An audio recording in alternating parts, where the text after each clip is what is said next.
चलिए आ जाइए।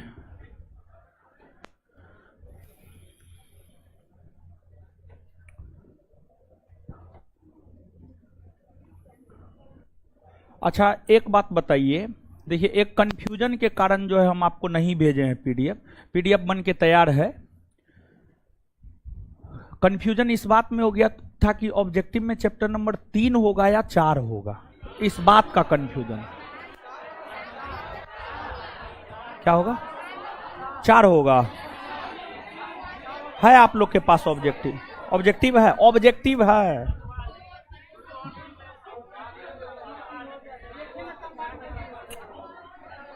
अरे पूरा ज्योग्राफी का जितना ऑब्जेक्टिव दिया वो दीजिए हमको आप।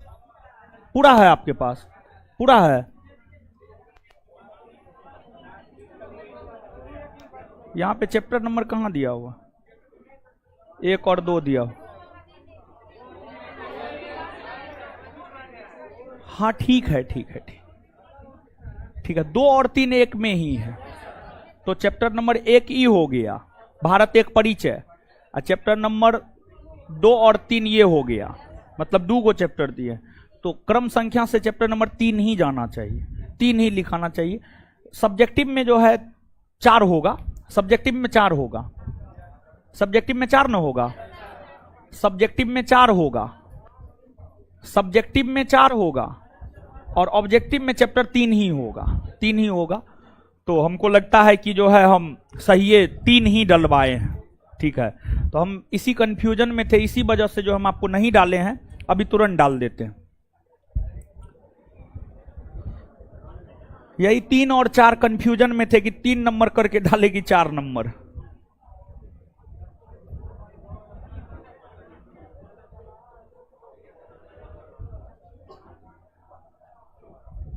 Geography chapter 3 final.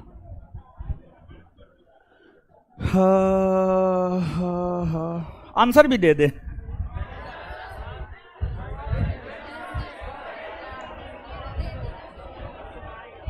ठीक है, आंसर के साथ ही दे देते हैं।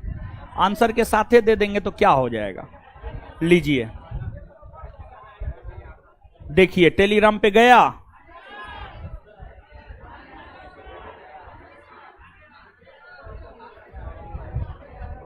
नहीं गया है अभी, जब जाएगा तो हम अपने बोल देंगे, रास्ते में है अभी।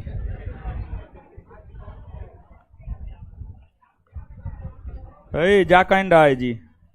है? हाँ नेट स्लो है, सही है बोले।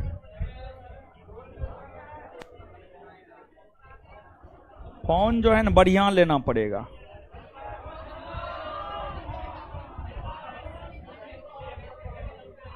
अरे आप लोग जैसा पैसा हमको थोड़े हम आईफोन खरीदेंगे महाराज, गरीब लोग हैं। हाँ अब चल जाएगा, रुकिए।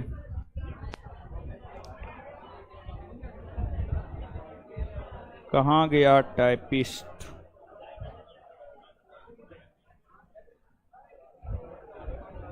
Chapter number 3।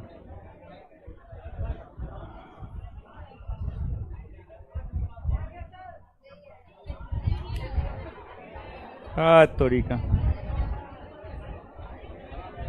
काहे ने जा रहा? देखिए भेजे हुए हैं, जा नहीं रहा। ठीक है,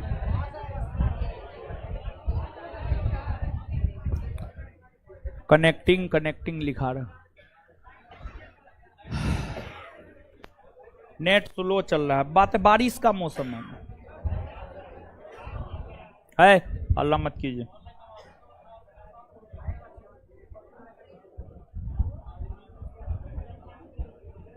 करके छोड़ देते हैं, चलिए जाएगा क्या? चल जाएगा तो बता देंगे चल गया। ठीक है,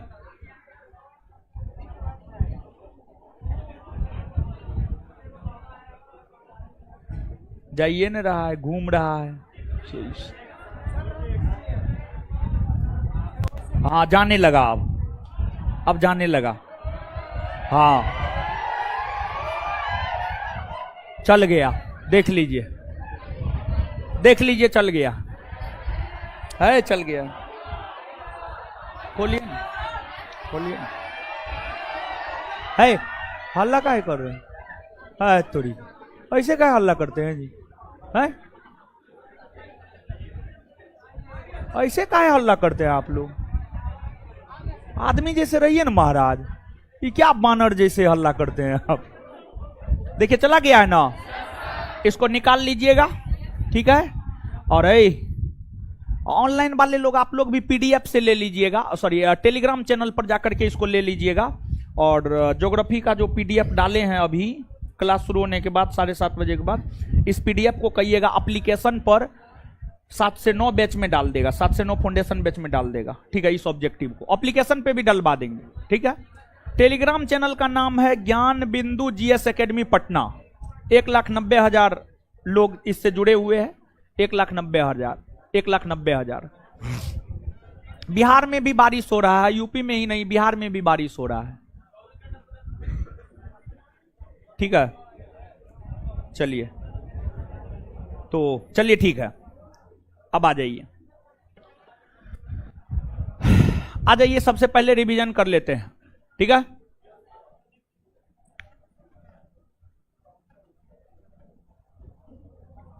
विद्युत इंजन के निर्माण को लेकर भारत में प्रथम फैक्ट्री कब और कहां स्थापित? 1950 बंगाल के चित्तरंजन। 1950 बंगाल के। पंजाब में रेल कोच फैक्ट्री की स्थापना कब और कहां? 1952। कहां? कपूरथला। कहां? डीजल लोकोमोटिव वर्क्स की स्थापना कब और कहां? कब और कहां? आए? देश की राजधानी दिल्ली को देश के अन्य शहरों से जोड़ने के लिए कौन सी ट्रेन चली? राजधानी। भारत की प्रथम राजधानी एक्सप्रेस कब चली? आए? दिल्ली से कब चली? 1 मार्च 1969। भारत की पहली वाईफाई युक्त ट्रेन दिल्ली हावड़ा राजधानी एक्सप्रेस। दिल्ली हावड़ा। भारत में प्रथम विद्युत ट्रेन कब और कहां? 3 फरवरी 1900 मुंबई वीटी से कुर्ला। भारत पाकिस्तान के बीच कौन सी ट्रेन चलती? समझौता और थार। भारत बांग्लादेश के बीच मैत्री और बंधन। मैत्री और जलमार्ग परिवहन को कितने भाग? भारत में बड़े बंदरगाहों की संख्या 13। छोटे बड़े बंदरगाह किस सूची का विषय? संघ सूची। या किसके नियंत्रण में? केंद्र। छोटे बंदरगाह किस सूची का विषय? समवर्ती। किसका नियंत्रण होता है? राज्य। भारत का सबसे बड़ा बंदरगाह किस प्रकार का बंदरगाह? प्राकृतिक। कैसा? भारत का प्रवेश द्वार मुंबई। भारत का प्रवेश द्वार मुंबई बंदरगाह के भार को कम करने के लिए किस तरह? नहाबा। नहाबा। क्लियर है। चलिए अब आगे आ जाइए।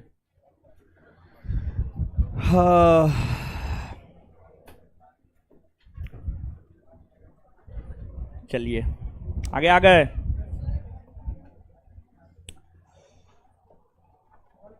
चलिए देखिए, आप सब लोग जानते हैं कि जो भारत है, भारत का जो दक्षिणी भाग है समुद्र से सटा हुआ है। भारत है, भारत का ये दक्षिणी भाग है, समुद्र से सटा हुआ है। इधर अरेबियन सी है, अरब सागर है, इधर बे ऑफ बंगाल है, बंगाल की खाड़ी है, बंगाल की खाड़ी है। तो आपको भारत का जो ये समुद्री तट है, ये पूर्वी समुद्री तट है। कौन समुद्री तट? पूर्वी। ये जो समुद्री तट है ये पूर्वी समुद्री तट है। और भारत का ये जो समुद्री तट है ये पश्चिमी समुद्री तट है। पश्चिमी समुद्री तट है। प्रश्न ऐसे पूछा जाता है, निम्नलिखित में कौन बंदरगाह पूर्वी समुद्री तट पर है, पूर्वी तट पर है, और कौन बंदरगाह पश्चिमी तट पर है। कौन पूर्वी तट पर है और कौन पश्चिमी तट पर है, कौन पूर्वी तट पर है और कौन पश्चिमी तट पर है। तो देखिए, बात हम बड़े बंदरगाहों के संदर्भ में कर रहे हैं, बात हम बड़े बंदरगाहों के संदर्भ में कर रहे हैं। और बड़े बंदरगाहों में पूर्वी तट पर पश्चिम बंगाल राज्य में कोलकाता हल्दिया बंदरगाह है, कोलकाता हल्दिया बंदरगाह है, जिसे श्यामा प्रसाद मुखर्जी पोर्ट भी कहा जाता है, श्यामा प्रसाद मुखर्जी पोर्ट भी कहा जाता है। और इसके बाद पूर्वी समुद्री तट पर ओडिशा में पाराद्वीप बंदरगाह है। फिर पूर्वी समुद्री तट पर आंध्र प्रदेश में विशाखापत्तनम बंदरगाह है, पत्तनम बंदरगाह है। और पूर्वी समुद्री तट पर तमिलनाडु राज्य में एन्नौर, चेन्नई और तूतीकोरिन बंदरगाह है। चेन्नई के उत्तर में एन्नौर बंदरगाह है, एन्नौर बंदरगाह को ही कामराज बंदरगाह भी कहा जाता है, एन्नौर बंदरगाह को ही कामराज बंदरगाह भी कहा जाता है, कामराज बंदरगाह भी कहा जाता है। फिर एन्नौर से जब आप नीचे आएंगे, दक्षिण आएंगे, तो यहां पर चेन्नई बंदरगाह मिलेगा, चेन्नई बंदरगाह मिलेगा। और जब आप चेन्नई बंदरगाह से भी नीचे आएंगे तो तमिलनाडु के इस एरिया में, यहां पर तमिलनाडु के एकदम दक्षिणी भाग में आपको तूतीकोरिन बंदरगाह मिलेगा, तूतीकोरिन बंदरगाह मिलेगा। और जो तूतीकोरिन बंदरगाह है, इसको ही वीओ चिंद बरनार बंदरगाह, वीओ चिंद बरनार बंदरगाह भी कहा जाता है। तूतीकोरिन बंदरगाह को ही वीओ चिंद बरनार पोर्ट यानी बंदरगाह कहा जाता है। इसके अलावे भारत के पूर्वी तट से संबंधित जो बंदरगाह है, पोर्ट ब्लेयर है। आप सब लोग जानते हैं, बंगाल की खाड़ी में अंडमान निकोबार द्वीप समूह है, और बंगाल की खाड़ी में ये अंडमान निकोबार द्वीप समूह है, और अंडमान निकोबार द्वीप समूह में यहां पर पोर्ट ब्लेयर बंदरगाह है, वह भी बड़े बंदरगाह की श्रेणी में आता है। ये जो सभी बंदरगाहों के विषय में हमने आपको बतलाया है, कोलकाता हल्दिया बंदरगाह, पश्चिम बंगाल में पाराद्वीप बंदरगाह, ओडिशा में विशाखापत्तनम बंदरगाह, आंध्र प्रदेश में एन्नौर, चेन्नई, तूतीकोरिन बंदरगाह तमिलनाडु में, इन सभी बंदरगाहों का संबंध बंगाल की खाड़ी से है, और ये सभी पूर्वी तट पर है। और यही सब बंदरगाह नहीं, बल्कि पोर्ट ब्लेयर बंदरगाह का भी संबंध बंगाल की खाड़ी से है, और यह अंडमान निकोबार द्वीप समूह में स्थित है। इसके अलावे अब जो भारत के पश्चिमी तट पर स्थित बंदरगाह है, ये वाला तट हमने आपको बताया है, ये वाला तट पश्चिमी तट है। अब पश्चिमी तट पर स्थित जो बंदरगाह है, गुजरात है, ये कच्छ प्रायद्वीप है, और ये काठियावाड़ प्रायद्वीप है। कच्छ प्रायद्वीप और काठियावाड़ प्रायद्वीप में जो खाड़ी है, कच्छ प्रायद्वीप और काठियावाड़ प्रायद्वीप में जो खाड़ी है, ये कच्छ की खाड़ी है, ये समुद्री भाग कच्छ की खाड़ी है। और गुजरात के कच्छ की खाड़ी में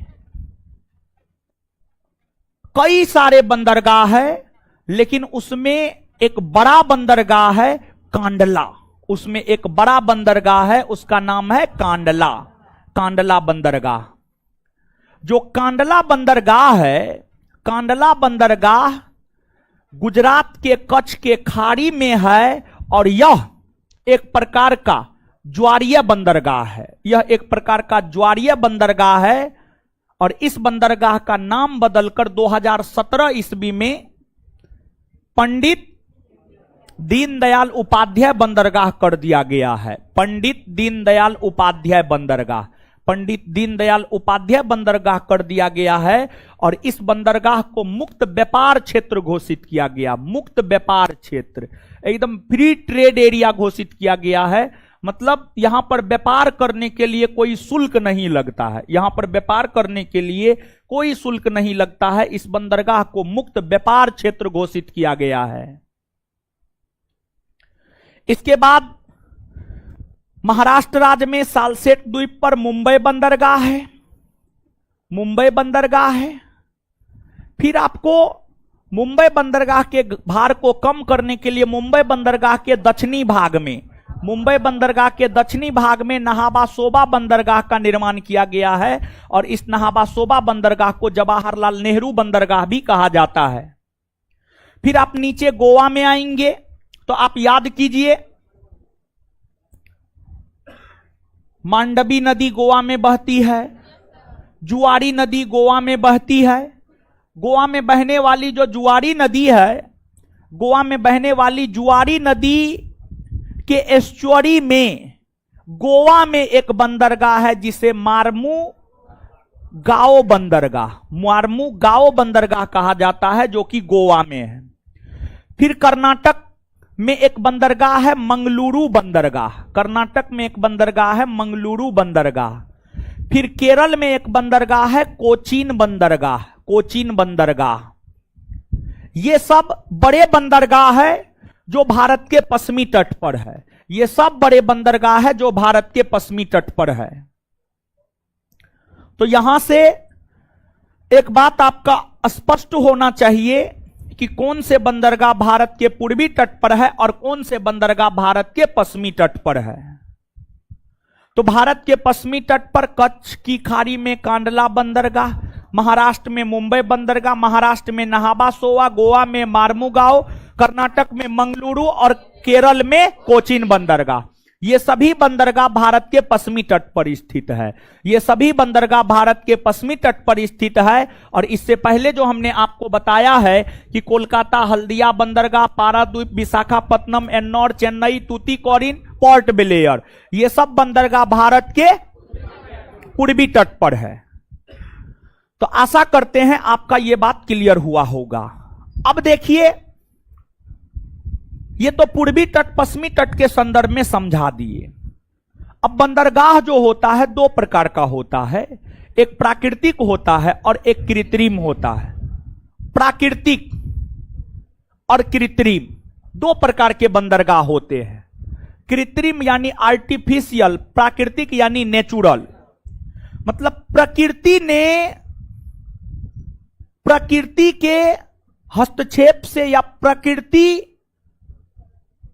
के द्वारा निर्मित बंदरगाह प्राकृतिक बंदरगाह और मानव हस्तक्षेप से निर्मित बंदरगाह कृत्रिम बंदरगाह। यानी मानव ने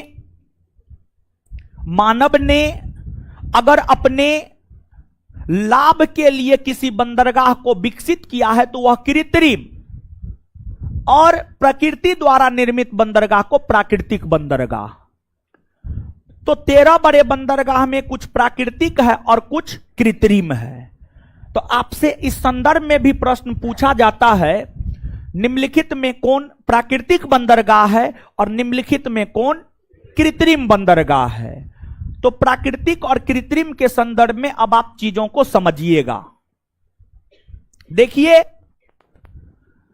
बात अगर हम लोग भारत के पश्चिमी तट पर स्थित बंदरगाह की करें तो इन बंदरगाहों में कांडला एक ज्वारीय बंदरगाह, कांडला एक ज्वारीय बंदरगाह है और नहाबा सोबा बंदरगाह जिसे जवाहरलाल नेहरू बंदरगाह भी कहा जाता है, यह एक कृत्रिम बंदरगाह है। इसके अलावे मुंबई बंदरगाह हो, मार्मुगाओ बंदरगाह हो, मंगलुरु बंदरगाह हो या कोचीन बंदरगाह हो, सब के सब प्राकृतिक है, सब के सब प्राकृतिक है। फिर से इस बात को सुनिएगा, कांडला एक ज्वारीय बंदरगाह है, नहाबा सोबाया जवाहरलाल नेहरू एक कृत्रिम बंदरगाह है, और इसके अलावे मुंबई, मार्मुगाओ, मंगलुरु, कोचीन, ये सब प्राकृतिक बंदरगाह है, ये सब प्राकृतिक बंदरगाह है। अब इधर हम लोग आ जाते हैं पूर्वी तट पर। अगर बात पूर्वी तट की करें, कोलकाता हल्दिया प्राकृतिक बंदरगाह है, पाराद्वीप प्राकृतिक बंदरगाह है, विशाखापत्तनम प्राकृतिक बंदरगाह है, एन्नौर प्राकृतिक बंदरगाह है, चेन्नई कृत्रिम बंदरगाह है, तूतीकोरिन कृत्रिम बंदरगाह है। चेन्नई कृत्रिम बंदरगाह है, तूतीकोरिन कृत्रिम बंदरगाह है, और जो पोर्ट ब्लेयर है यह प्राकृतिक बंदरगाह है, प्राकृतिक बंदरगाह है। एक बार फिर से सुनिएगा, कोलकाता प्राकृतिक है, पाराद्वीप प्राकृतिक है, विशाखापत्तनम प्राकृतिक है, एन्नौर प्राकृतिक है,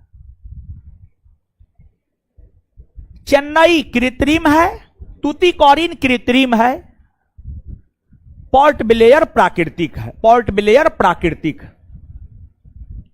तो यहां पर दूसरा बात जो हमने आपके साथ साझा किया है, वो भारत के 13 बड़े बंदरगाह में कौन प्राकृतिक बंदरगाह है और कौन कृत्रिम बंदरगाह है।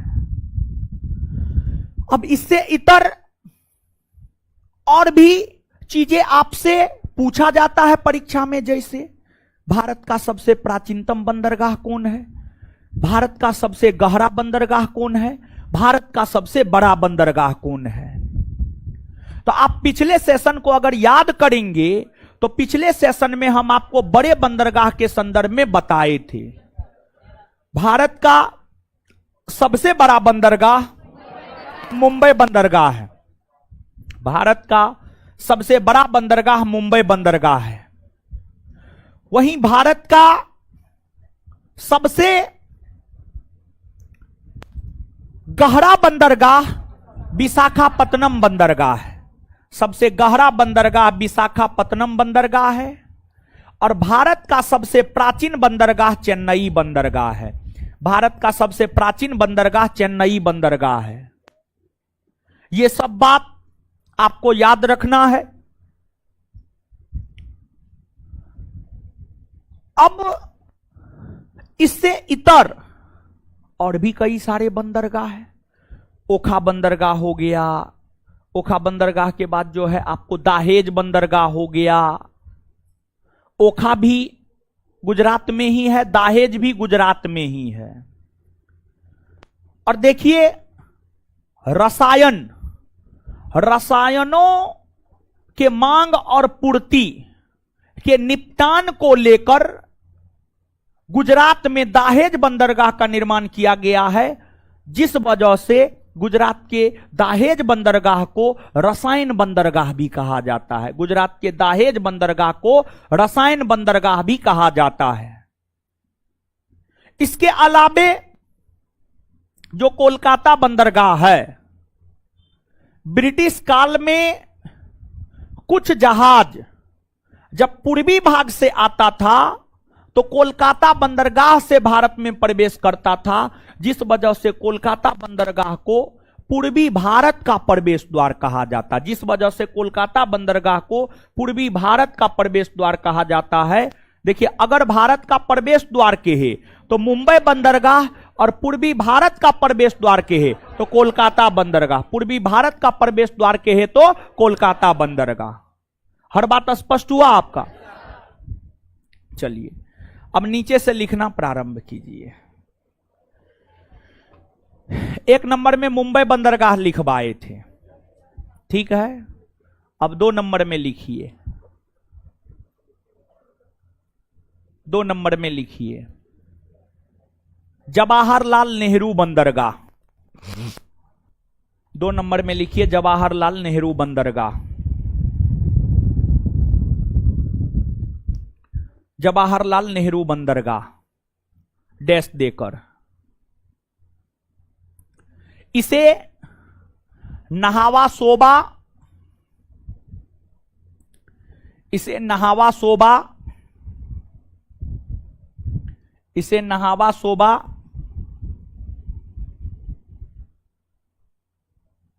नहावा सोबा, इसे नहावा सोबा, यहां पे लिखा हुआ है नहावा सोबा, इसे नहावा सोबा, यहां पे लिखा हुआ है नहावा सोबा बंदरगाह भी कहा जाता है।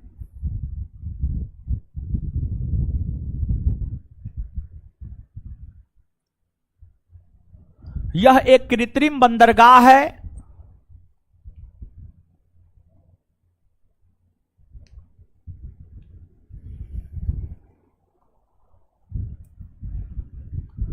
यह एक कृत्रिम बंदरगाह है। यह एक कृत्रिम बंदरगाह है।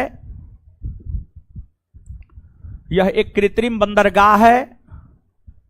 यह एक कृत्रिम बंदरगाह है।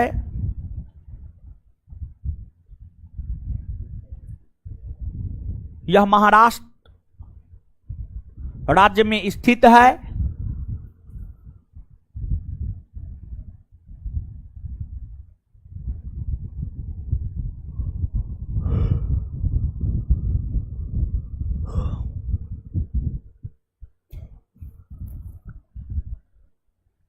आगे कांडला बंदरगाह, कांडला, कांडला बंदरगाह, कांडला बंदरगाह, कांडला बंदरगाह।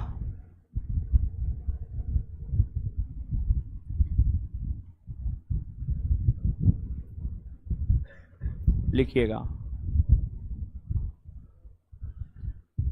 कांडला बंदरगाह डैश देकर। गुजरात के कच्छ के खाड़ी में, गुजरात के कच्छ के खाड़ी में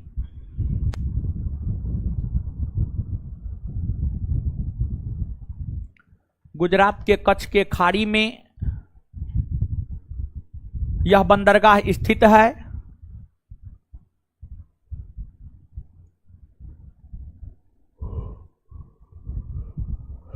गुजरात के कच्छ के खाड़ी में यह बंदरगाह स्थित है।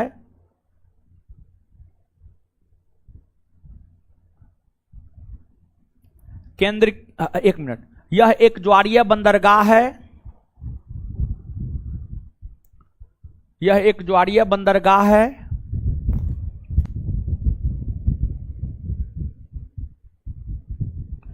यह एक ज्वारीय बंदरगाह है। केंद्र की मोदी सरकार ने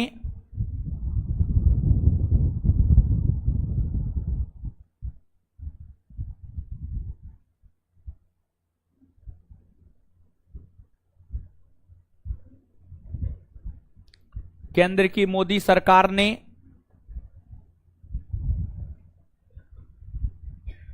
केंद्र की मोदी सरकार ने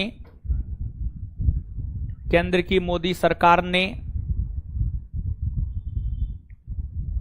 कांडला बंदरगाह का नाम बदलकर, केंद्र की मोदी सरकार ने 2017 ईस्वी में 2017 ईस्वी में केंद्र की मोदी सरकार ने 2017 ईस्वी में कांडला बंदरगाह का नाम बदलकर, केंद्र की मोदी सरकार ने 2017 ईस्वी में कांडला बंदरगाह का नाम बदलकर, कांडला बंदरगाह का नाम बदलकर, कांडला बंदरगाह का नाम बदलकर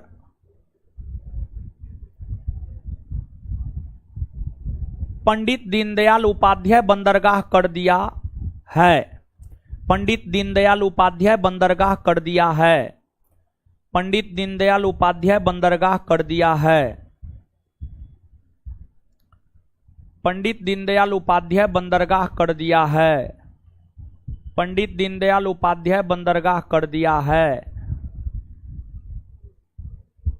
इस बंदरगाह को मुक्त व्यापार क्षेत्र घोषित किया गया है। इस बंदरगाह को मुक्त व्यापार क्षेत्र घोषित किया गया है। इस बंदरगाह को मुक्त व्यापार क्षेत्र घोषित किया गया है।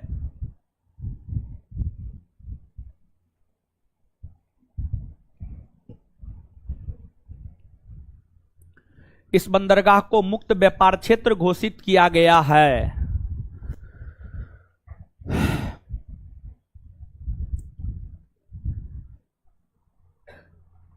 आगे लिखिएगा, मार्मुगाओ बंदरगाह। मार्मुगाओ बंदरगाह।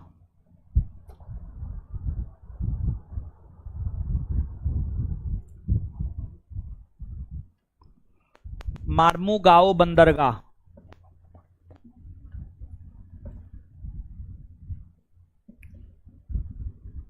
यह गोवा राज्य में जुआरी नदी के मुहाने पर, यह गोवा राज्य में जुआरी नदी के मुहाने पर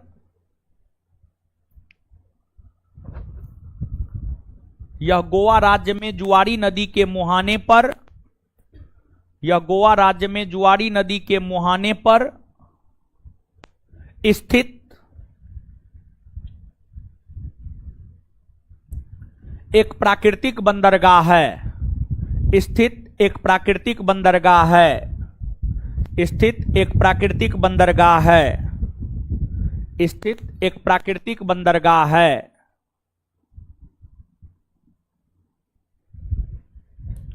मंगलुरु बंदरगाह। मंगलुरु बंदरगाह। मंगलुरु बंदरगाह।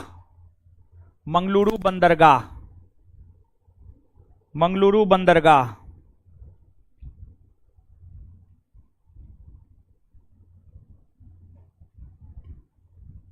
डैश देकर लिखिए। यह कर्नाटक में स्थित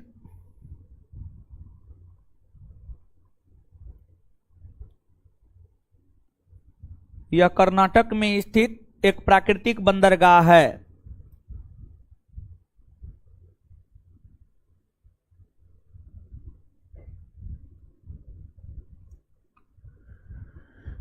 यह कर्नाटक में स्थित एक प्राकृतिक बंदरगाह है। यह कर्नाटक में स्थित एक प्राकृतिक बंदरगाह है। यह कर्नाटक में स्थित एक प्राकृतिक बंदरगाह है। प्राकृतिक बंदरगाह है। आगे कोचीन बंदरगाह।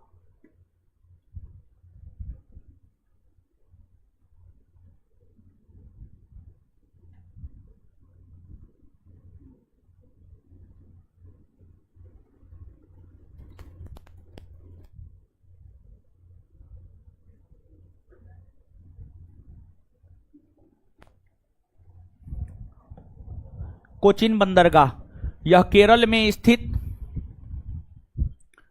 यह केरल में स्थित यह केरल में स्थित एक प्राकृतिक बंदरगाह है।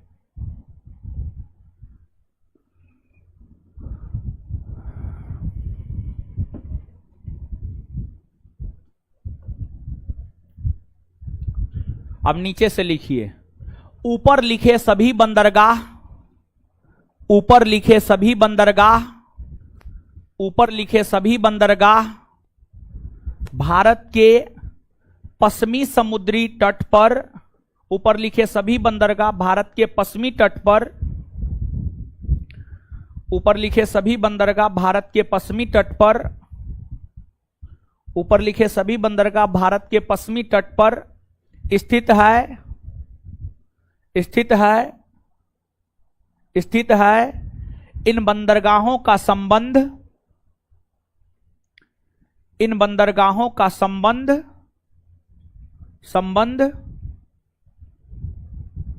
अरब सागर से इन बंदरगाहों का संबंध अरब सागर से है। अरब सागर से है। अब नीचे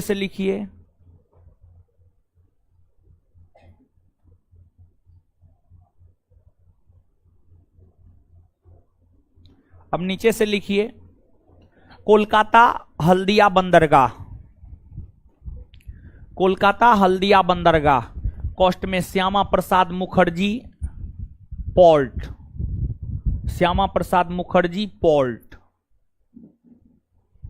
कोलकाता हल्दिया बंदरगाह, कोलकाता हल्दिया बंदरगाह। कोस्ट में Shyama Prasad Mukherjee port, Shyama Prasad Mukherjee port, coast में Shyama Prasad Mukherjee port, Shyama Prasad Mukherjee port, port, port dash देकर। यह एक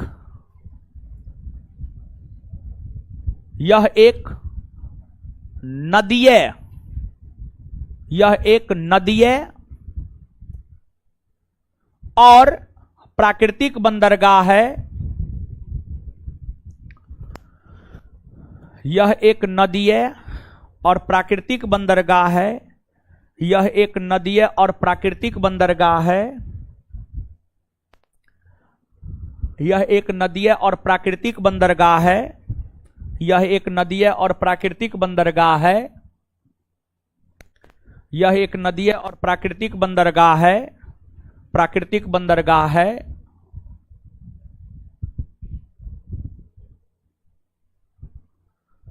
इस बंदरगाह को, इस बंदरगाह को पूर्वी भारत का प्रवेश द्वार, इस बंदरगाह को पूर्वी भारत का प्रवेश द्वार,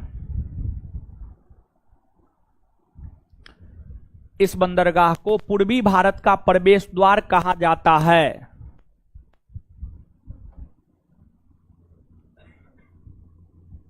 ब्रिटिश काल में, ब्रिटिश काल में चाय का निर्यात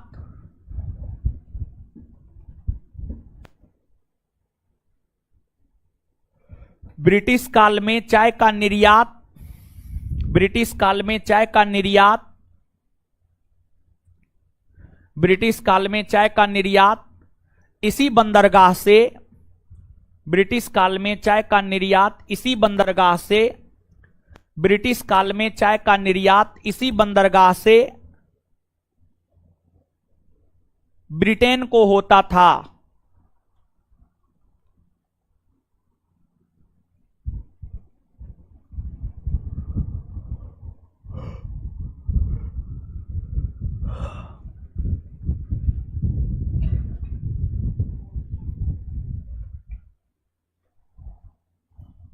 आगे पारादीप बंदरगाह,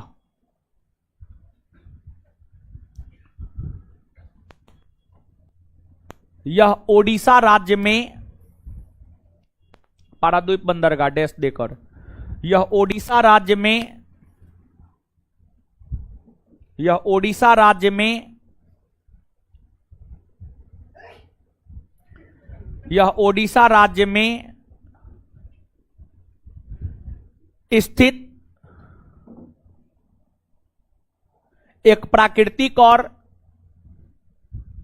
गहरा बंदरगाह है। यह ओडिशा राज्य में स्थित एक प्राकृतिक और गहरा बंदरगाह है। एक प्राकृतिक और गहरा बंदरगाह है। एक प्राकृतिक और गहरा बंदरगाह है। एक प्राकृतिक और गहरा बंदरगाह है।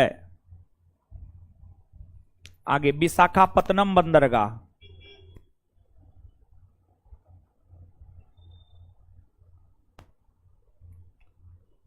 विशाखापत्तनम बंदरगाह,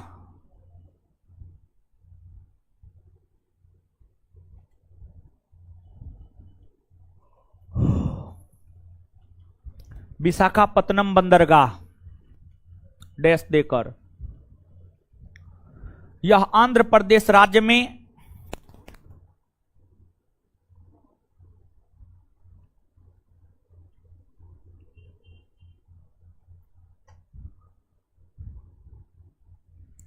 यह आंध्र प्रदेश राज्य में,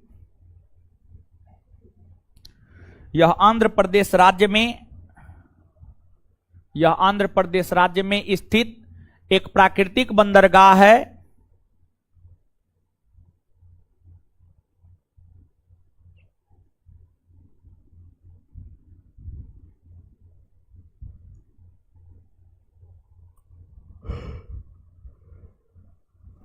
फुल स्टॉप। यह आंध्र प्रदेश राज्य में स्थित एक प्राकृतिक बंदरगाह है। Full stop. यह भारत का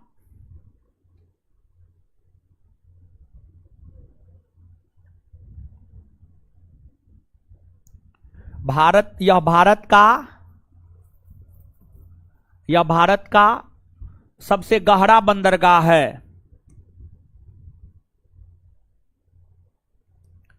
यह भारत का सबसे गहरा बंदरगाह है।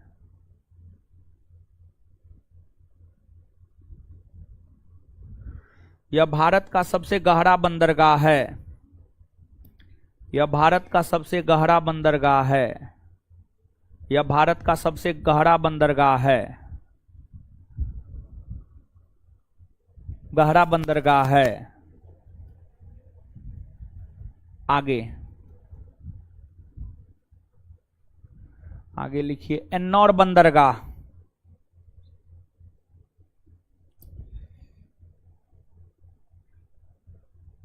एन्नौर बंदरगाह।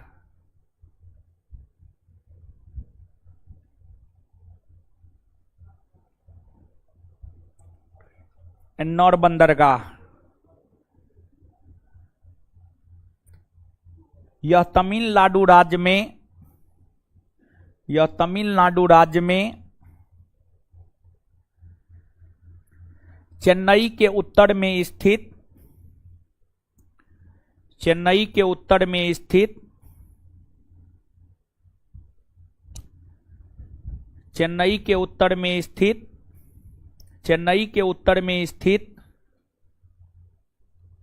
एक प्राकृतिक बंदरगाह है।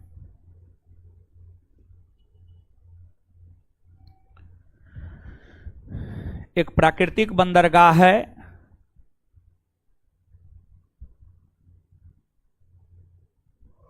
एक प्राकृतिक बंदरगाह है। इस बंदरगाह का नाम बदलकर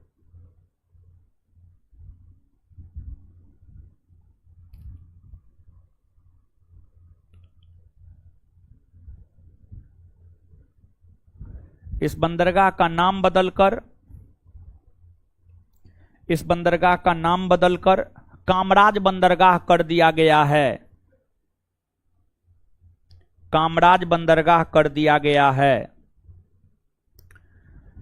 इस बंदरगाह का नाम बदलकर कामराज बंदरगाह कर दिया गया है। कामराज बंदरगाह कर दिया गया है। कामराज बंदरगाह कर दिया गया है। आगे लिखिए चेन्नई बंदरगाह।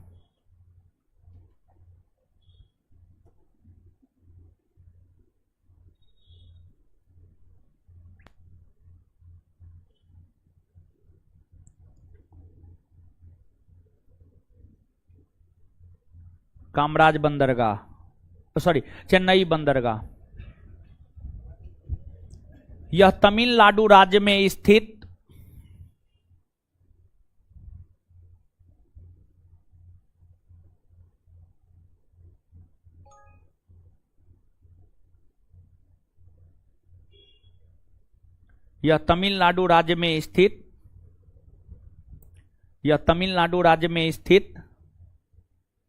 एक कृत्रिम बंदरगाह है।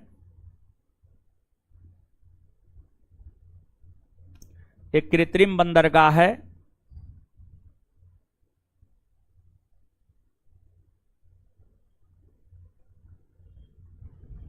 कृत्रिम बंदरगाह है।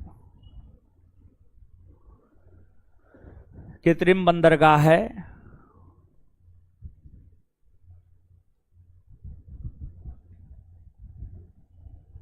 यह भारत का सबसे प्राचीन बंदरगाह है।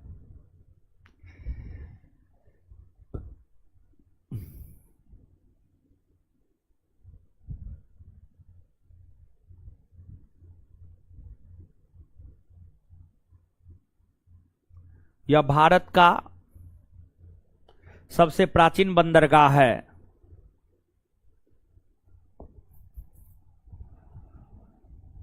भारत का सबसे प्राचीन बंदरगाह है। इस बंदरगाह की स्थापना 1875 ईस्वी में हुई है।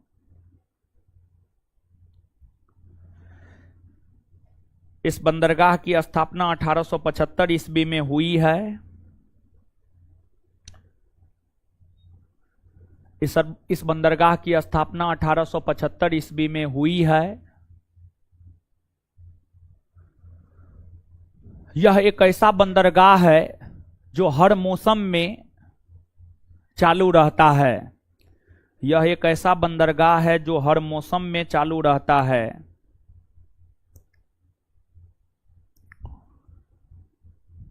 यह एक ऐसा बंदरगाह है जो हर मौसम में चालू रहता है। यह एक ऐसा बंदरगाह है जो हर मौसम में चालू रहता है।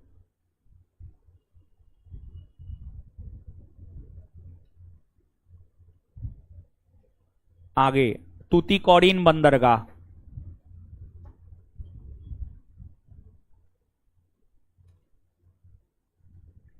तूतीकोरिन बंदरगाह यह चेन्नई के दक्षिण में स्थित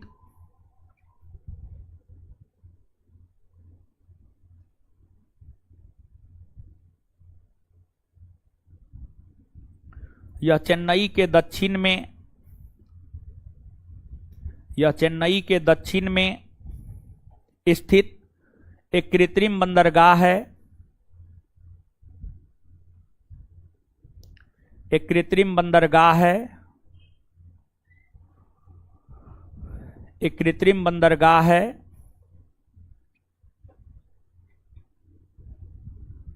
एक कृत्रिम बंदरगाह है।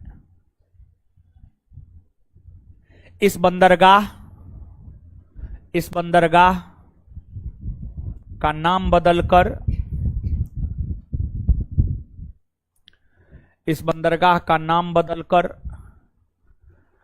बीओ चिंदबरनार इस बंदरगाह का नाम बदलकर बीओ चिंदबरनार बंदरगाह इस बंदरगाह का नाम बदलकर बीओ चिंदबरनार बंदरगाह।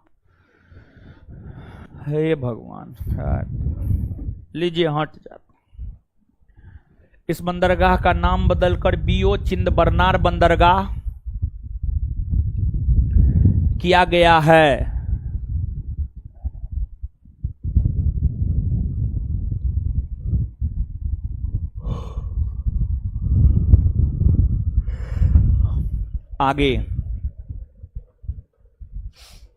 आगे पोर्ट ब्लेयर बंदरगाह। पोर्ट ब्लेयर बंदरगाह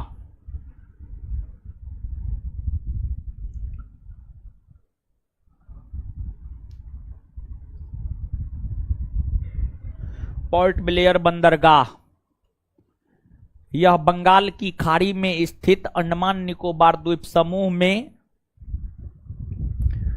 बंगाल की खाड़ी में स्थित अंडमान निकोबार द्वीप समूह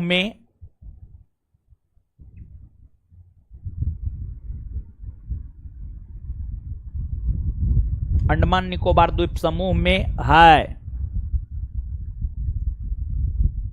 यह एक प्राकृतिक बंदरगाह है। यह एक प्राकृतिक बंदरगाह है।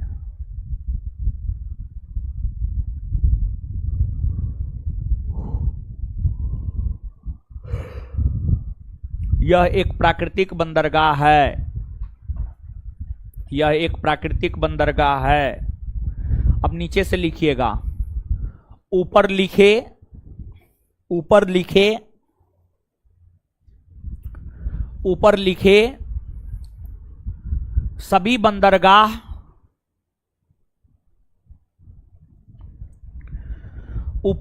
सभी बंदरगाह भारत के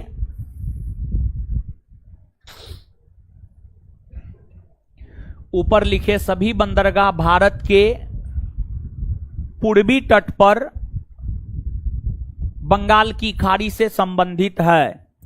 ऊपर लिखे सभी बंदरगाह भारत के पूर्वी तट पर बंगाल की खाड़ी से संबंधित है।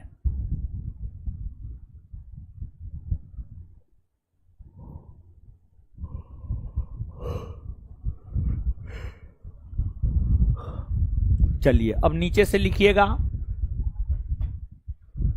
नोट देकर। रसायनों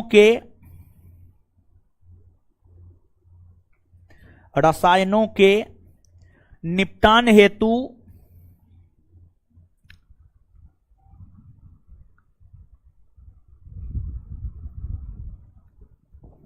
गुजरात में दाहेज बंदरगाह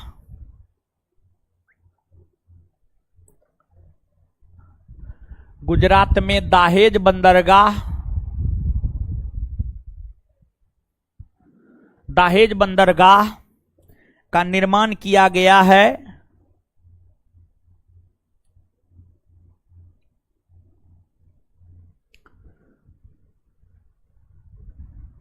जिस कारण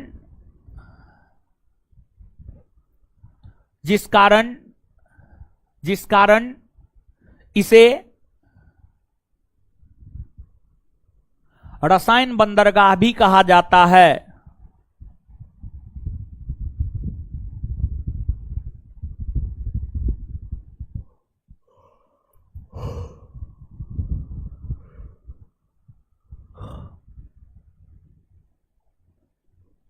यहां तक बता दिए थे, सब बात लिखा दिए हैं, कौन प्राकृतिक है कौन कृत्रिम है यो लिखा दिए हैं, कौन पूर्वी तट पर है कौन पश्चिमी तट पर है, सब कुछ लिखा दिए हैं। क्लियर है यहां तक बात? अब आइए आगे समझते हैं चीजों को। एगो प्राकृतिक और कृत्रिम वाला लिख लीजिएगा कि याद रह जाएगा।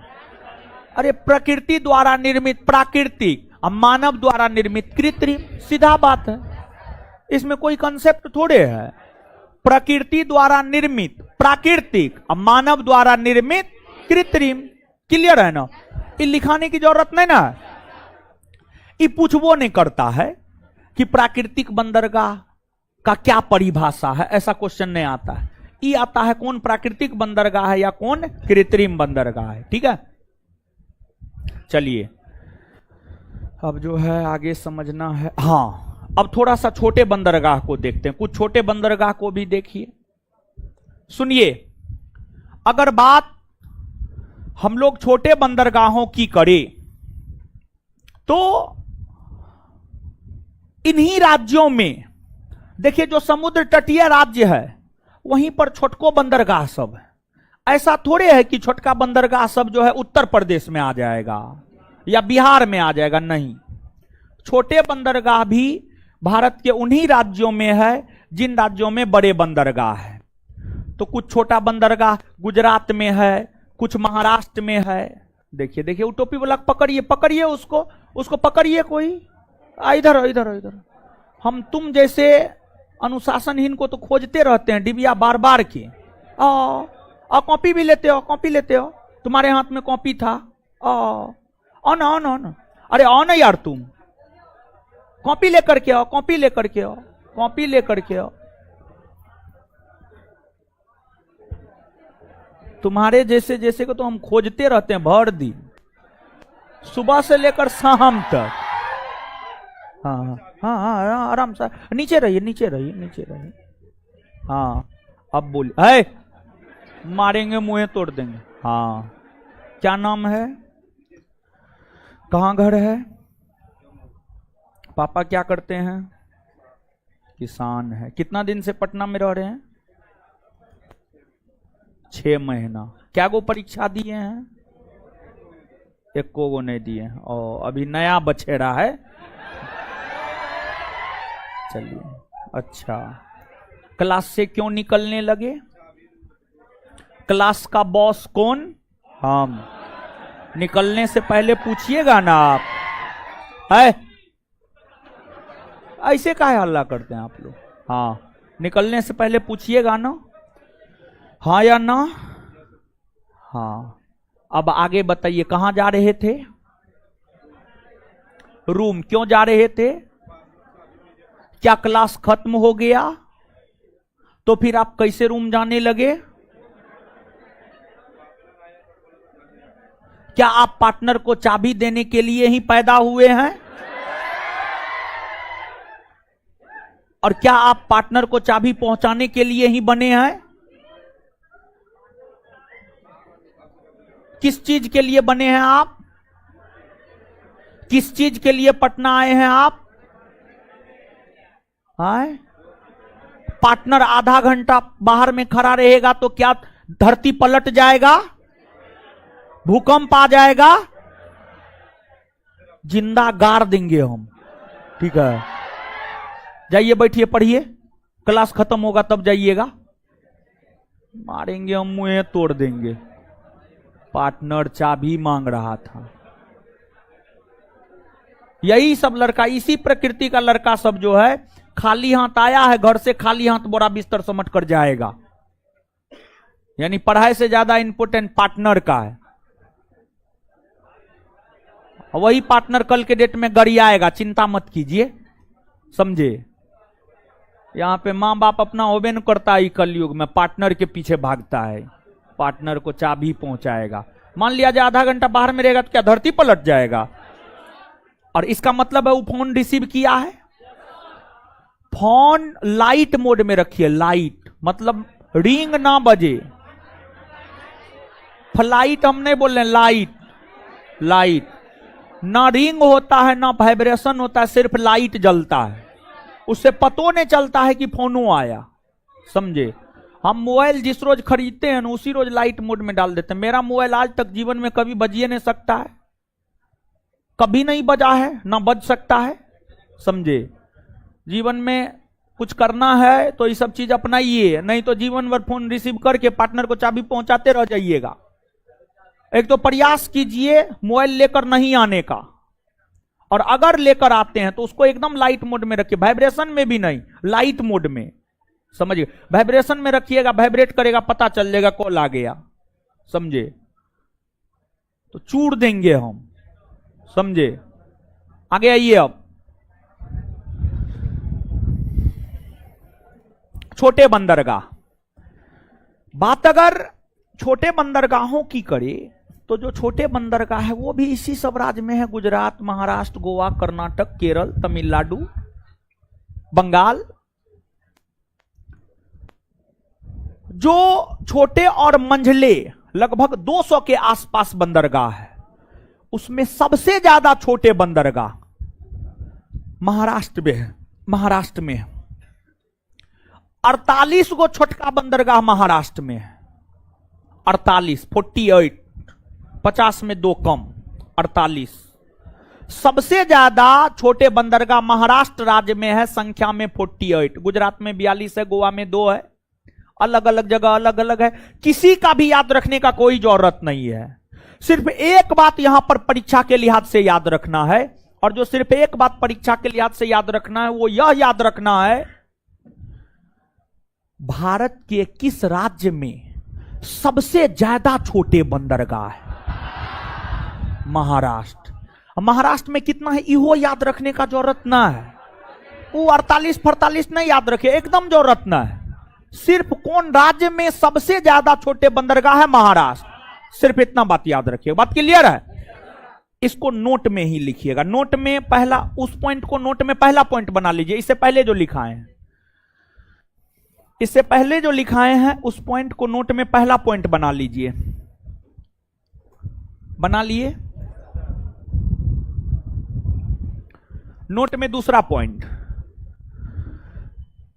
भारत के महाराष्ट्र राज्य में, भारत के महाराष्ट्र राज्य में, भारत के महाराष्ट्र राज्य में, भारत के महाराष्ट्र राज्य में सबसे ज्यादा छोटे बंदरगाह है।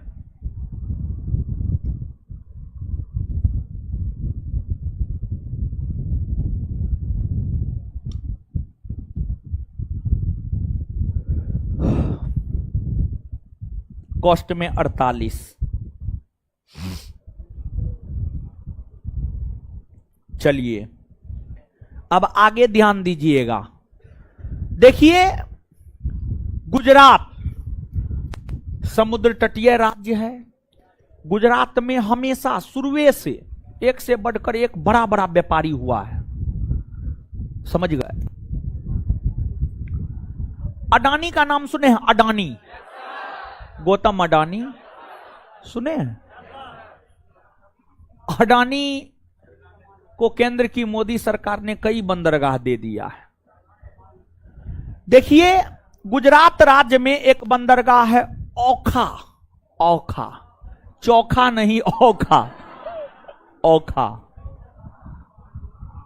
दाल भात चोखा, मेरा बड़ी फेवरेट खाना है, हम हमेशा खाते हैं। ओखा बंदरगाह, ओखा बंदरगाह, डीबीसी, ओखा बंदरगाह, ओखा बंदरगाह गुजरात में है। इसके बाद एक बंदरगाह है मुंद्रा, मुंद्रा, क्या नाम है? मुंद्रा, मुंद्रा, मुंद्रा बंदरगाह या मुंद्रा पोर्ट, मुंद्रा बंदरगाह या मुंद्रा पोर्ट। देखिए, जो मुंद्रा बंदरगाह है ये भी गुजरात राज्य में ही है, और जो मुंद्रा बंदरगाह है गुजरात राज्य में है, प्राइवेट बंदरगाह है, निजी बंदरगाह है। और यह बंदरगाह को रेगुलेट अडानी ग्रुप के द्वारा किया जाता है। अडानी, गौतम अडानी, अडानी ग्रुप के द्वारा इस मुंद्रा बंदरगाह को रेगुलेट किया जाता है। प्राइवेट बंदरगाह है और यह भारत का सबसे व्यस्त बंदरगाह है। जो मुंद्रा बंदरगाह है यह भारत का सबसे व्यस्त बंदरगाह है, व्यस्त बंदरगाह है। नीचे से नोट में ही लिखिएगा तीसरा पॉइंट,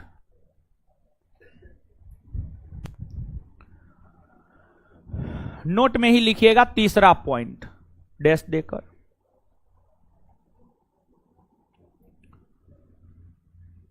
लिखिएगा गुजरात राज्य में, गुजरात राज्य में, गुजरात राज्य में मुंद्रा बंदरगाह स्थित है। गुजरात राज्य में मुंद्रा बंदरगाह स्थित है। गुजरात राज्य में मुंद्रा बंदरगाह स्थित है। गुजरात राज्य में मुंद्रा बंदरगाह स्थित है। गुजरात राज्य में मुंद्रा बंदरगाह स्थित है। गुजरात राज्य में मुंद्रा बंदरगाह स्थित है। गुजरात राज्य में मुंद्रा बंदरगाह स्थित है, स्थित है।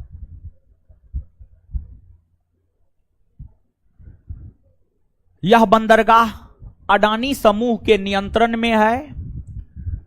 यह बंदरगाह अडानी समूह के नियंत्रण में है।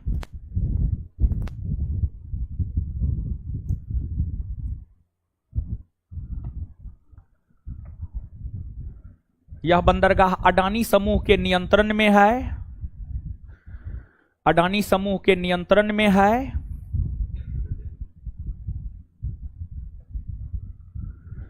यह भारत का सबसे बड़ा निजी बंदरगाह माना जाता है। यह भारत का सबसे बड़ा निजी बंदरगाह माना जाता है। यह भारत का सबसे बड़ा निजी बंदरगाह माना जाता है। यह भारत का सबसे बड़ा निजी बंदरगाह माना जाता है।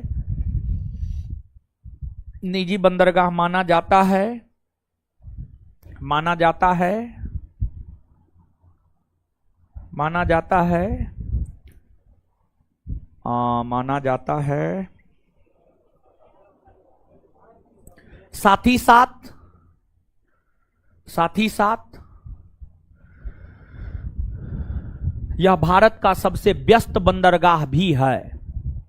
साथ ही साथ यह भारत का सबसे व्यस्त बंदरगाह भी है। साथ ही साथ यह भारत का सबसे व्यस्त बंदरगाह भी है। साथ ही साथ यह भारत का सबसे व्यस्त बंदरगाह भी है। साथ ही साथ यह भारत का सबसे व्यस्त बंदरगाह भी है। साथ ही साथ यह भारत का सबसे व्यस्त बंदरगाह भी है। साथ ही साथ यह भारत का सबसे व्यस्त बंदरगाह भी है। Full stop. चलिए अब देखिए, ये तो बंदरगाह के विषय में हुआ। अब यहां से आगे बढ़ते हैं, लेकिन आगे बढ़ने से पहले आज जितना बताए हैं उसको पढ़िए, याद करवा देंगे, फिर आगे बढ़ेंगे। जल्दी पढ़िए, पढ़िए जल्दी। ऑनलाइन वाले लोग आप लोग भी पढ़िए, पढ़िए जल्दी। ऑफलाइन वाले लोग पढ़िए जल्दी जल्दी। ऊपर वाले पढ़िए।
पढ़िए जल्दी। पढ़ लिए? पढ़िए।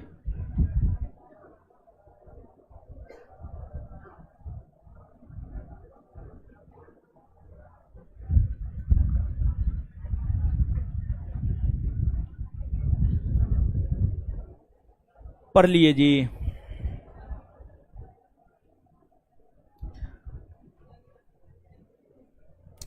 नोट पॉइंट है, पढ़ लिए जी। आइए,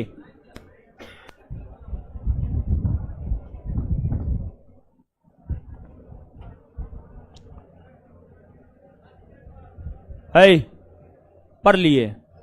है आइए तो, है बताइए तो, बताइए। पहला क्वेश्चन, कौन कौन बंदरगाह भारत के पश्चिमी तट पर है?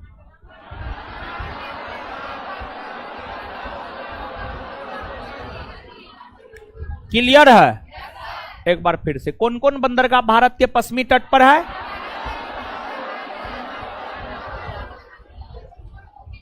दूसरा क्वेश्चन, कौन कौन बंदरगाह भारत के पूर्वी तट पर है?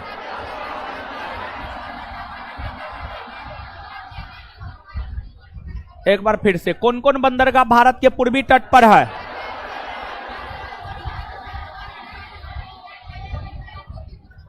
क्लियर? इसके बाद अब आगे बताइएगा, कांडला बंदरगाह कौन राज्य में? कांडला बंदरगाह कौन राज्य में? कौन खाड़ी में? कौन खाड़ी में? कांडला बंदरगाह का नाम बदलकर क्या किया गया है? क्या किया गया है? किस बंदरगाह को मुक्त व्यापार क्षेत्र घोषित किया? किस बंदरगाह को मुक्त व्यापार क्षेत्र? चलिए, मुंबई बंदरगाह कौन राज्य में? मुंबई बंदरगाह भारत का सबसे बड़ा बंदरगाह, सबसे बड़ा बंदरगाह। चलिए, मुंबई बंदरगाह के भार को कम करने के लिए कौन बंदरगाह का? नहाबा। नहाबा सोबा बंदरगाह को और किस नाम से जाना जा? जवाहरलाल, जवाहरलाल, जवाहरलाल नेहरू या नहाबा सोबा बंदरगाह कौन राज्य में? कौन राज्य में? गोवा राज्य में जुआरी नदी के मुहाने पर कौन बंदरगाह? गोवा राज्य में जुआरी नदी के मुहाने पर कौन बंदरगाह? मंगलुरु बंदरगाह कहां? मंगलुरु बंदरगाह। कोचीन बंदरगाह, कोचीन बंदरगाह। ज्वारिया बंदरगाह कौन है? मुंबई कैसा? प्राकृतिक। मुंबई कैसा? नहाबा सोबा कृत्रिम। नहाबा सोबा मार्मुगाओ मंगलुरु कोचीन कैसन? कांडला कैसा? कांडला मुंबई प्राकृतिक। मुंबई नहाबा सोबा कृत्रिम, नहाबा सोबा मार्मुगाओ मंगलुरु कोचीन। आए कोलकाता हल्दिया बंदरगाह कौन राज्य में? कोलकाता हल्दिया, पाराद्वीप, पाराद्वीप, विशाखापत्तनम, विशाखापत्तनम, एन्नौर चेन्नई तूतीकोरिन, एन्नौर चेन्नई तूतीकोरिन, एन्नौर चेन्नई तूतीकोरिन। क्लियर? आगे बताइए। कोलकाता, पाराद्वीप, विशाखापत्तनम, एन्नौर का प्रकृति कैसा? प्राकृतिक। कैसा? कोलकाता, पाराद्वीप, विशाखापत्तनम, एन्नौर का प्रकृति कैसा? चेन्नई और तूतीकोरिन कृत्रिम। चेन्नई और तूतीकोरिन, चेन्नई और तूतीकोरिन। सबसे गहरा बंदरगाह, सबसे गहरा बंदरगाह, सबसे प्राचीन बंदरगाह, सबसे प्राचीन बंदरगाह। एन्नौर बंदरगाह का नाम बदलकर क्या किया गया? कामराज। क्या किया गया है? एन्नौर बंदरगाह का नाम बदलकर क्या किया गया? एन्नौर बंदरगाह का नाम बदलकर तूतीकोरिन का नाम बदलकर, तूतीकोरिन का नाम बदलकर, तूतीकोरिन का नाम बदलकर। क्लियर? पोर्ट ब्लेयर बंदरगाह कहां? अंडमान निकोबार। पोर्ट ब्लेयर बंदरगाह कहां है? पोर्ट ब्लेयर बंदरगाह कहां है? सबसे ज्यादा छोटे बंदरगाहों वाला राज्य, सबसे ज्यादा छोटे बंदरगाह। आए रसायन बंदरगाह किसे कहा जाता? दाहेज। रसायन बंदरगाह किसे कहा जाता? रसायन बंदरगाह दाहेज को। रसायन बंदरगाह किसे कहा? रसायन बंदरगाह किसे कहा? दाहेज को ना। कहां है ये? गुजरात। कहां है ये? कहां है ये? कहां है ये? क्लियर? आगे बताइए। भारत का सबसे व्यस्त बंदरगाह, भारत का सबसे व्यस्त बंदर कहां है? कहां है? कहां है? किस समूह का नियंत्रण? किस समूह का? क्लियर है? आगे बढ़ जाएं और पढ़िएगा। अल्लाह ने पढ़ना है अभी। चलिए आइए। वो तो हम ऐसे ही पूछ रहे थे, तो हम देख रहे थे।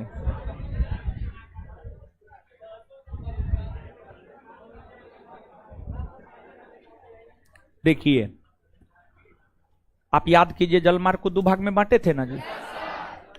एगो जो है समुद्री, उसमें बंदरगाह के विषय में पढ़ना होता, बंदरगाह पढ़ लिए। एगो आंतरिक, एगो आंतरिक। तो आंतरिक जलमार्ग के अंतर्गत जो भारत के आंतरिक भागों में, जो भारत के आंतरिक भागों में, मतलब भारत के आंतरिक भाग मतलब इस संपूर्ण एरिया में, इस एरिया में देखिए, अभी जो आप बंदरगाह देख रहे थे वो तो समुद्र तट से सटा हुआ है, बाहर से व्यापार न होता है जी, समझ गए। तो आंतरिक, भारत के आंतरिक भागों में, भारत के आंतरिक भागों में मतलब लद्दाख से लेकर तमिलनाडु और अरुणाचल प्रदेश से लेकर गुजरात, ये जो भारत की सीमा है, भारत की सीमा के भीतर आंतरिक भागों में जलमार्ग के जरिए जो वस्तुओं का, व्यक्तियों का, सामानों का एक स्थान से दूसरे स्थान पर आवागमन होता है या एक स्थान से दूसरे स्थान पर पहुंचाया जाता है,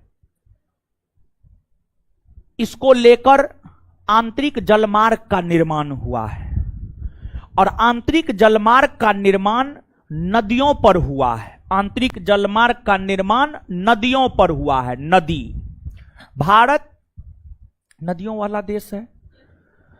भारत में अनेकों नदियां बहती है, गंगा, गोदावरी, कृष्णा, कावेरी, ब्रह्मपुत्र, सिंधु, सतलज, नर्मदा, ताप्ती, गोदावरी, कृष्णा, कावेरी, वेगई, पेन्नार, बैतरना, बैतरनी, ये तमाम नदियां बहती है।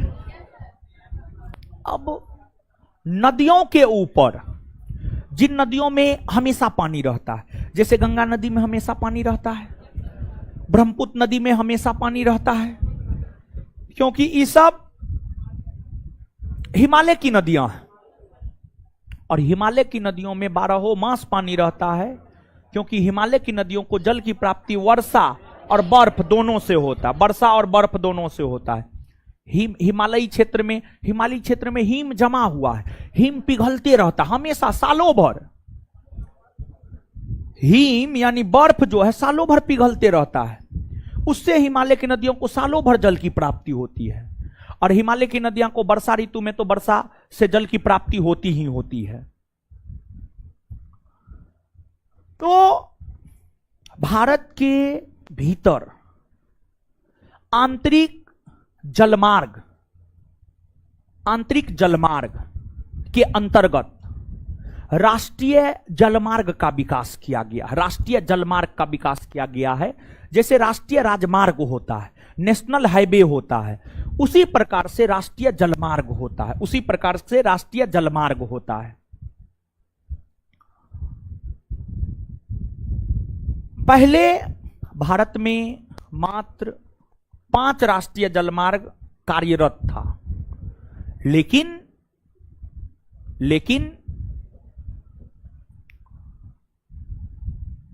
केंद्र की मोदी सरकार ने 2016 ईस्वी में राष्ट्रीय जलमार्ग अधिनियम 2016 लाया। और केंद्र की मोदी सरकार ने राष्ट्रीय जलमार्ग अधिनियम 2016 के तहत पूरे भारतवर्ष में 106 नए जलमार्गों को बनाने का प्रस्ताव पारित किया। 106 नए राष्ट्रीय जलमार्गों को बनाने का प्रस्ताव पारित किया। तो पहले से कार्यरत 5 गो और 106 गो नया बनेगा। तो भारत में कुल राष्ट्रीय जलमार्गों की संख्या 111। लेकिन 111 राष्ट्रीय जलमार्ग कार्यरत नहीं है। कुछ राष्ट्रीय जलमार्ग कार्यरत है और कुछ राष्ट्रीय जलमार्ग कार्यरत नहीं है। जैसे राष्ट्रीय राजमार्गों में राष्ट्रीय राजमार्ग संख्या 1, राष्ट्रीय राजमार्ग संख्या 2, राष्ट्रीय राजमार्ग संख्या 3 याद है? खड़ा हो जाइए, बताइए राष्ट्रीय जलमार्ग संख्या 1 कहां से कहां है? शांत रहिए। श्रीनगर को लाहौर, एक श्रीनगर को लाहौर से जोड़ता है, देखिए तो है।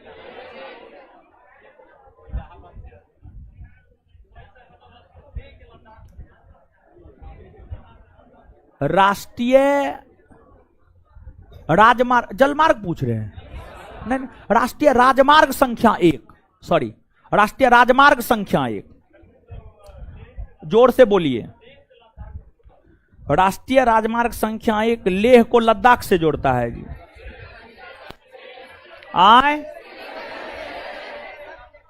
गलती बोला है ना जी? चलिए, ए लड़की खड़ा होइए उधर। हाँ, राष्ट्रीय राजमार्ग संख्या 7 किसको किसको आपस में जोड़ती है?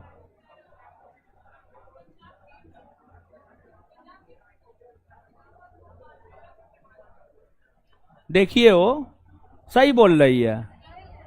पंजाब के फजिल्का को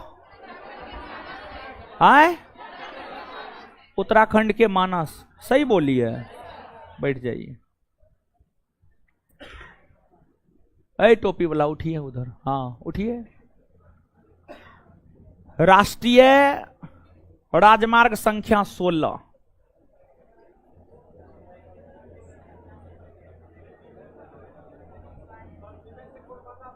आए, चेन्नई से कोलकाता, सही बोल रहा है जी? सही है, बैठ जाइए। अरे मोछ वाला उठिए। राष्ट्रीय राजमार्ग संख्या 48। ना, खड़ा रहिए, दांत निकालिए। ए लड़का, ए पिंक शर्ट, उठ जाइए। उठिए उठिए उठिए उठिए ना जी। हाँ, ए हल्ला काय करते, मारेंगे, मुंह तोड़ देंगे हम। हल्ला काय करते आप लोग? आए, हाँ आए,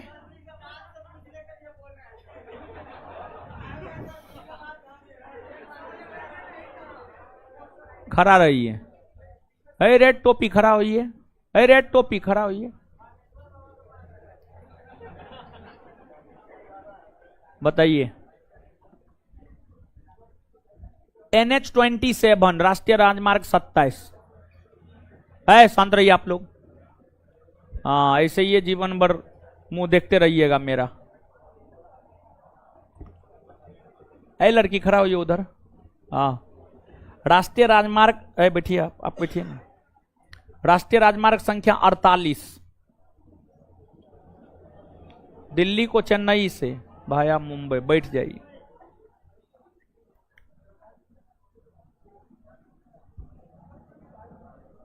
ऐ लड़की खड़ा होइए। NH-27।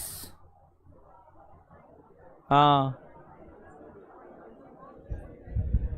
ऐ लड़का खड़ा होइए। NH-44। बैठ जाइए। काहे न याद रखते हैं? कौन याद रखेगा? हम लड़कियां लोग ठीक है, लड़का लोग एकदम नालायक निकम्मा हो गया है। वो सबको मोबाइल चलाने से फुर्सत मिलेगा तब ना, हल्ला करने में कितना आगे। देखिए देखिए देखिए, फर्क देख लीजिए। एगो, दूगो, तीन गो, चार गो लड़का खड़ा है, और लड़की देखिए, एगो, दूगो, तीन गो लड़की को खड़ी किए तो दूगो जवाब दी, एगो खड़ी है, और लड़का में 4 गो खड़ा है। जवाब क्या गो दिया है?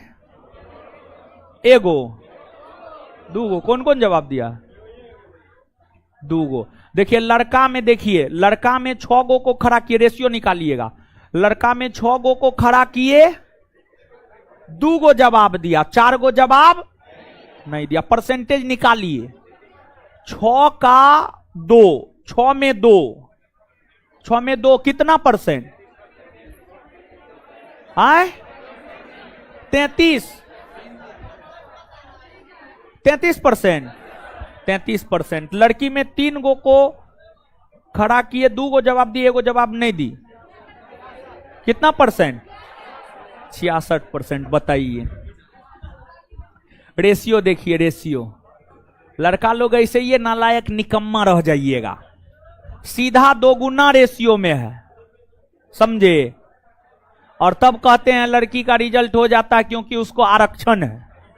लेकिन नहीं कहिएगा कि क्लास में लड़की पढ़ती है, लड़की हल्ला नहीं करती है। हम हल्ला करते हैं, लड़की हल्ला नहीं करती है, समझे? वो क्या बोलेगा? क्या है? क्या है वो? तुम्हारा मजाक करने वाला? मारेंगे हम, एक चाट मुंह लाल कर देंगे। हैं? चुप रहो, ज्यादा बोलो मत। चलिए बैठ जाइए। ऐसे ये नालायक निकम्मा रहिए आप लोग। चलिए लिखिएगा, आंतरिक जलमार्ग। आंतरिक जलमार्ग, हेडिंग मारना है आंतरिक जलमार्ग। आंतरिक जलमार्ग,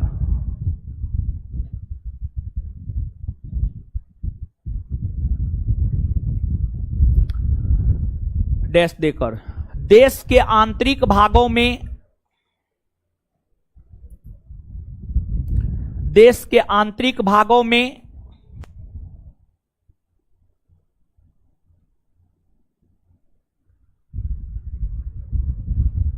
देश के आंतरिक भागों में जलमार्ग परिवहन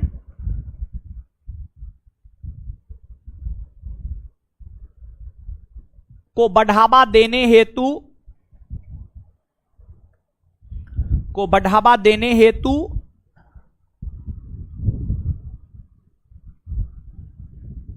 को बढ़ावा देने हेतु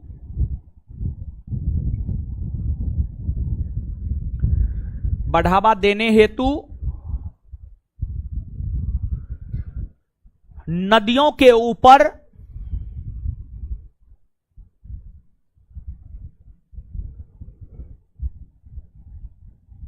राष्ट्रीय जलमार्ग का निर्माण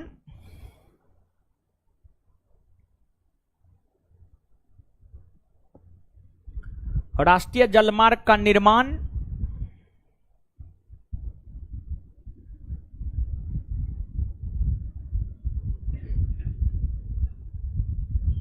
किया जा रहा है।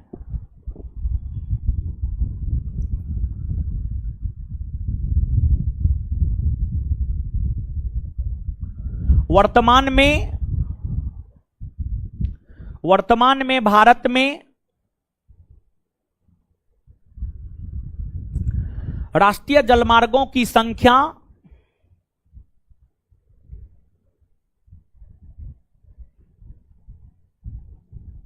वर्तमान में भारत में राष्ट्रीय जलमार्गों की संख्या 111 है।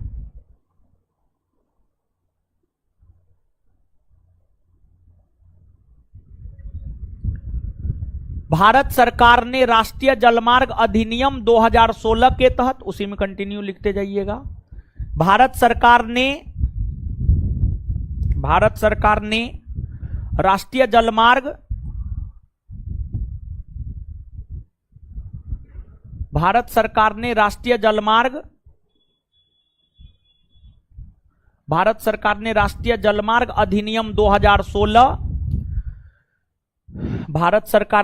जलमार्ग अधिनियम 2016 भारत सरकार ने राष्ट्रीय जलमार्ग अधिनियम 2016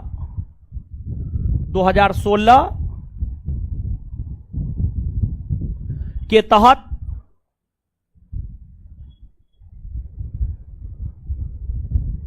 106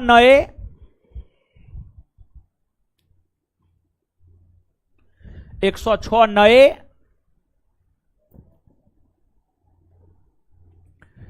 राष्ट्रीय जलमार्ग के निर्माण को मंजूरी दिया है।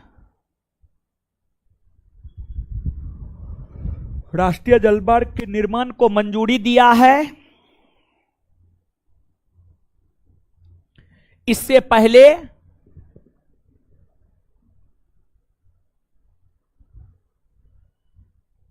इससे पहले